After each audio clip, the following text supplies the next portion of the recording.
Buenos días, soy el doctor Jesús Torres Espinosa. Continuamos con la clase de anatomía. En las últimas clases hemos estado revisando lo que corresponde al aparato respiratorio. Ya revisamos prácticamente pues todo, ya la función como tal de cada... Ahí vimos nariz, faringe, laringe. Nos falta revisar un poquito la bronquial, eso lo vamos a ver rápidamente.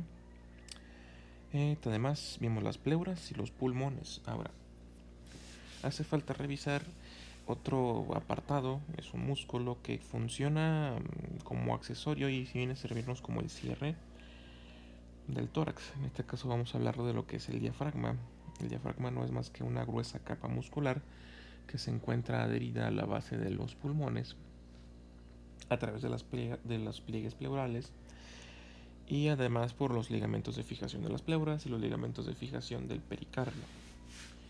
Este diafragma pues lo que va a hacer es ayudar a la función de fuelle de los pulmones para permitirles la entrada de aire. Es como cuando uno intenta inflar un globo. Sí, cuando uno intenta inflar un globo, pues lo jalas para que entre más fácilmente el aire. En este caso es lo mismo. Aquí lo que vemos es una vista lateral de un tórax con las costillas pues cortadas para poder visualizar dónde se encuentra el diafragma. Si se fijan, pues es este músculo de aquí. Como lo vemos de lado, pues se ve como si fuera un músculo linealmente largo, pero en realidad no, en realidad es una cúpula. Sí, tiene una parte convexa y una parte cóncava, siendo la cóncava por debajo.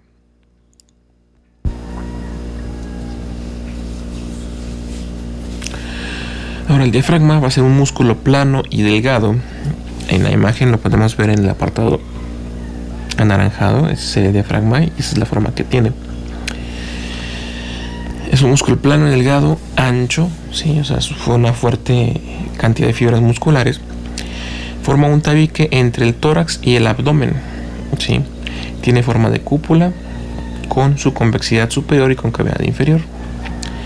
En el centro va a tener una formación tendinosa que se llama centro frénico o centro tendinoso, ¿sí? Es un punto donde se unen todas las fibras musculares de alrededor. Es el principal músculo de la respiración, por eso pues compete revisarlo mientras vemos el aparato respiratorio. Durante la inspiración el diafragma se va a contraer y desciende, baja, y durante la expiración sube, ¿sí? O asciende. Primero desciende y luego asciende, ¿sí? Por eso es que logramos hacer que la dimensión vertical, o sea, de arriba hacia abajo o de abajo hacia arriba, aumenta o disminuye de forma alternativa con los movimientos respiratorios gracias a este músculo.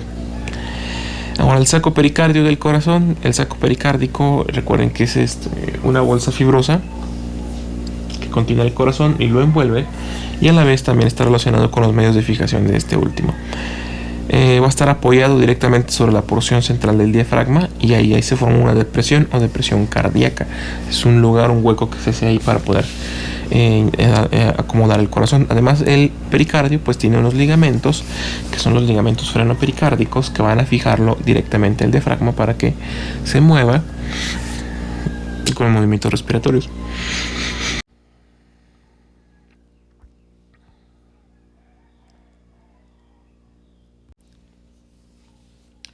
Ahora, las inserciones, como todo músculo va a tener inserciones. Va a tener inserciones lumbares, o sea, en la columna lumbar, costales en las costillas y condrales en las partes cartilaginosas de las costillas hacia adelante y en el esternón, esternales.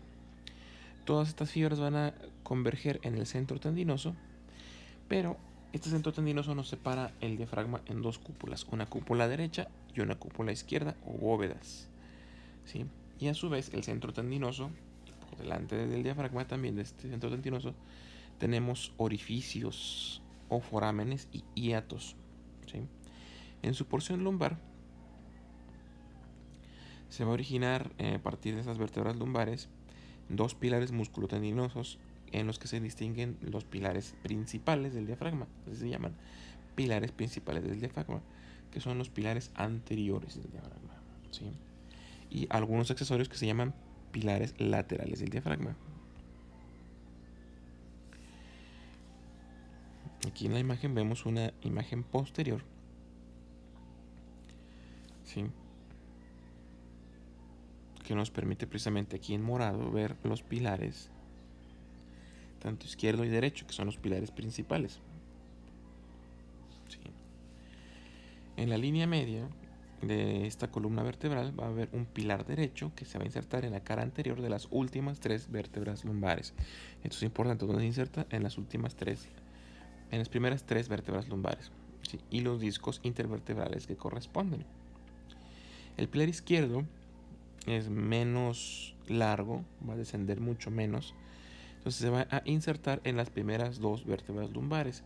De ahí los pilares del diafragma se van a unir, van a formar una columna longitudinal larga hacia arriba y adelante, que se van a unir después, se van a unir con el ligamento longitudinal de la columna. ¿Sí? Eso lo mantiene adherido a esa parte de la columna. También se van a encontrar frente al disco intervertebral de T12 y L1. ¿Sí?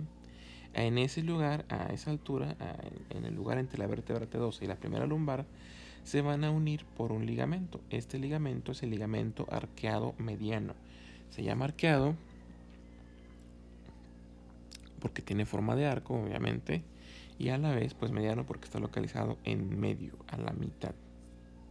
Y si fijan, pues circunscriben entre ambos un orificio.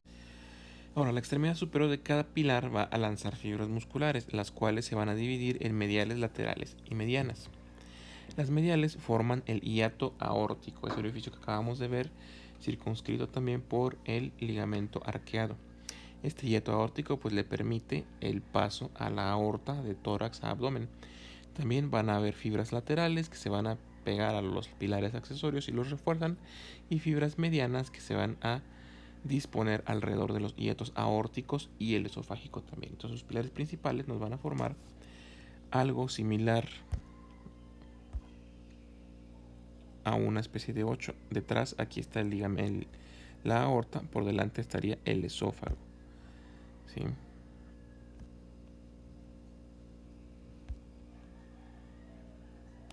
Ahora, los pilares accesorios, cada uno se va a insertar sobre la cara lateral de los cuerpos vertebrales de la segunda lumbar y el disco intervertebral entre la primera y segunda lumbar. Lanzan fibras de 2 tipos, fibras mediales y fibras laterales. Las mediales, las que están cerca del eje medio, se van a pegar al pilar principal, mientras que las laterales describen una curva para fijarse a la apófisis costal de la costilla que se encuentra en la vértebra L1. Y así se forma un ligamento, que es el ligamento arcuato medial. Debajo de este ligamento arcuato medial pasa el músculo psoas, músculo que van a ver de importancia en sus clases de radiología, principalmente en las radiografías de abdomen, simples de abdomen.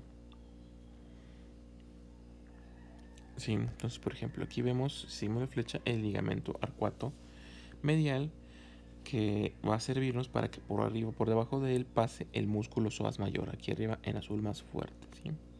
Arcuato como forma de arco también. ¿Sí?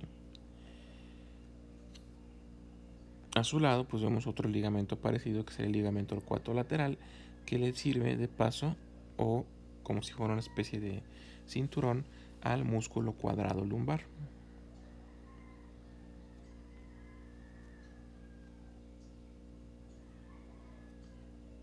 En algunos casos tenemos terceros pilares. Estos terceros pilares son los que van a dar origen al ligamento arcuato lateral que acabo de mencionar, para permitirle el paso al músculo cuadrado lumbar. Estos se desprenden de las apófisis laterales o costales, donde se inserta la costilla, de la vértebra lumbar 1, la primera vértebra lumbar. Van a ser cóncavos y nos van a llevar hasta la extremidad libre de la 12ª costilla. Sí, en su origen van a estar separados por un triángulo que se llama triángulo lumbocostal, que vemos aquí abajo en la imagen, que es una membrana que va a separar al riñón izquierdo de la pleura parietal. Es una pequeña capa delgada, sí, que acaba de sellar el tórax para permitir a través de ella relacionarse el riñón con el tórax. Ahora, esto sería en cuanto a la porción lumbar. En la porción costal se va a estar fijado, ya volviendo, el diafragma va a estar fijo en la cara medial, o sea, hacia el medio, en las últimas 6 costillas y los cartílagos por medio de digitaciones. Digitaciones son depresiones en las costillas que permiten la inserción del diafragma. Va a haber dos arcos aquí en este lugar, que es una cara medial, que va del vértice de la 12ª a la 11ª costilla, adosado al ligamento torcuato lateral que ya vimos hace un momento, y otros hacia la extremidad anterior de la 11ª y la 10ª costilla, donde encontramos unas arqueadas que se llaman arqueadas de Senac, que son estas arqueadas, ¿sí? Si fijan, las inserciones van dando como saltos, como tumbos. Aquí lo que observamos es el centro frénico, ese tendón donde se inserta todo el diafragma. Ahora, la porción external hacia el esternón, pues el diafragma se va a fijar en la cara posterior de la apófisis sifoides o apéndice sifoides, que es la porción terminal del diafragma, por dos fascículos separados por un espacio. Este espacio se va a llamar hiato mediano, ¿sí? Hiato mediano de la porción external o hiato de Marfan. En lo que tenemos en azul es la inserción external,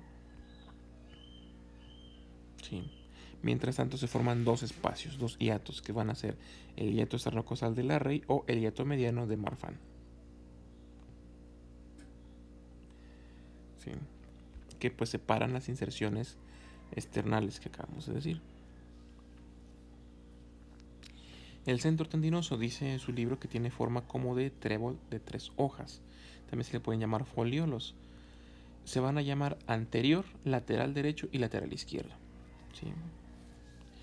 Aquí lo que vemos es un corte antero-posterior para poder verlo, pero estamos viendo al paciente en decúbito supino. El foliolo anterior va a ser el más ancho y corto, de comillas el de mayor tamaño. El foliolo derecho va a estar unido al anterior por un orificio donde pasa la vena cava inferior, y el izquierdo simplemente es oblicuo hacia atrás y hacia la izquierda. Son fibras tendinosas principalmente y van a estar asociadas en dos bandeletas o dos bandas que se van a llamar bandeleta circular superior y bandeleta circular inferior, ¿sí?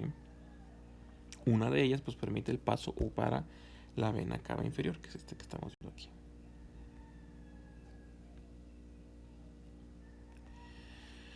Ahora, en cuanto a la constitución anatómica del diafragma, el diafragma va a tener dos cúpulas, una derecha y una izquierda, son las que podemos aquí. Ahí hay una izquierda y esta es la derecha. Perdón, al revés, la derecha y esta es la izquierda. La derecha siempre va a ser más alta que la izquierda porque va a encontrar por debajo, ahí se va a encontrar el hígado y siempre lo levanta. Esto se ve muy claramente en una radiografía anteroposterior de tórax. Ahora, entre las dos cúpulas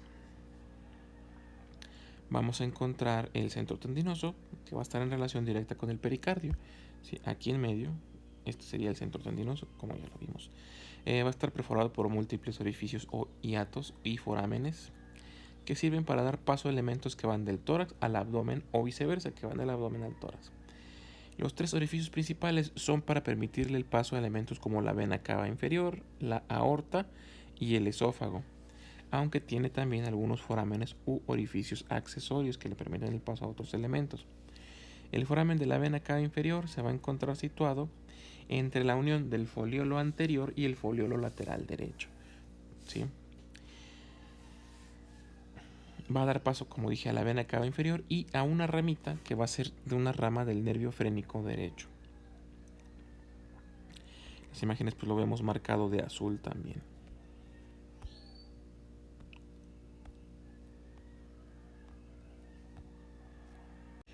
Luego tenemos el hiato aórtico, que va a estar formado entre los pilares principales en la cara medial, ¿sí? Su parte posterior está formada por los cuerpos vertebrales de T11 y T12.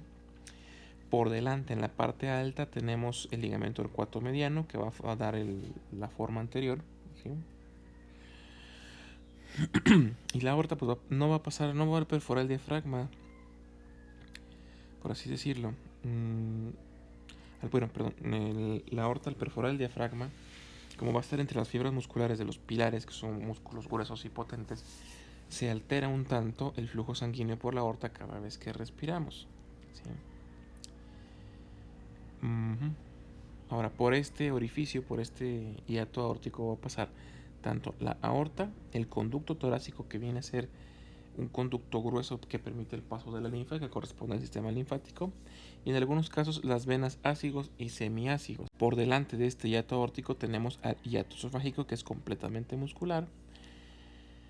Son comunes las hernias en él, eso lo verán en patología, las hernias hiatales, donde parte del estómago se va al tórax, jalado por el diafragma, por el esófago. Por este hiato también pasan los nervios vagos, ¿sí? Un par craneal, el par craneal 10, que son el derecho y el izquierdo. Uno pasa por delante, el derecho, por detrás, el izquierdo. Y las ramas esofágicas de los vasos gástricos del lado izquierdo. Ahora estas fibras del pilar derecho se van a cruzar entre sí, junto con las del izquierdo, para formar un esfínter, que es el esfínter, o fibras que van a reforzar el esfínter esofágico inferior. Entonces, cada vez que el diafragma se contrae, se cierra este esfínter. ¿Sí? Aquí vemos una vista de las vértebras involucradas en la inserción del diafragma y a nivel de donde están. Por ejemplo, a nivel de T12 lo que nos interesa es que es donde va a pasar la aorta, el diafragma. Es el punto exacto donde va a perforar la aorta del diafragma. El esófago a nivel de la vértebra torácica 10 es donde va a encontrar el hiato esofágico, y el orificio de la vena cava inferior lo encontramos a nivel de T8. Hasta aquí terminaremos la clase de hoy. Veremos árbol bronquial y probablemente empezaremos a revisar otro aparato y sistema.